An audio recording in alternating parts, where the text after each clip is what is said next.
अस्सलामुअलैकुम। मुल्की और गैर मुल्की ताज़ा तरीन खबरों और करंट इशू से बाखबर रहने के लिए हमारे साथ रहें। रुक करेंगे दादू का, जहां से रिपोर्ट कर रहे हैं हमारे नुमाइंदे सैयद सफ़ीर हुसैन नकवी।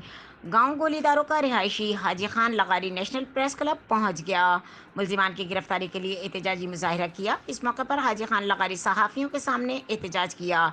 1.5 महीना पहले मुलजिमान अमजद लगारी और इसके साथियों से मिलकर घर में दाखिल होकर हथियारियों के जोर पर मेरे भतीजा 15 साला जोहरान लगारी को उठाकर ले गए थे। के शाह थाने पर मुकदमा दर्ज होने पर भी एक मुलजिमान को गिरफ्तार न हुआ।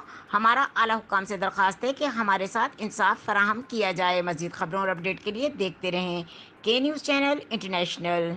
सलवा साईं इहो असांजो मसइलो इहो आहे त असांजे घर में अची हमिलो कयो अथनि मूं वारी बैटरी ज़हीरा खे खणी आहे अमजद वल्द लियाकत जो पुटु खणी आहे ऐं ॿिया सभु मिली करे असांजे मथां हथियारनि जे ज़ोर जे सबबु असां चुप रहियासीं। उहो अची राति जो तक़रीबन 3 बजे धारे खणी आहे ऐं हुन खां बावजूदु वरी मुंहिंजी भाॼाई खे अचे पियो नंढे सां ॾेखारण लाइ। हुनखे पेर ते बंदूक हणी हुनखे ज़ख़्मी करे आहे जो हींअर ताईं उहो लालकानी इस्पताल सेवल में पियो आहे।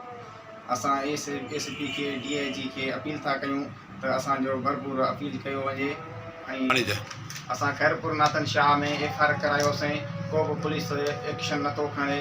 असां IG खे DIG खे अपील था कयूं त असांजो पुरभर अपील कयूं था, पुरभर असांजो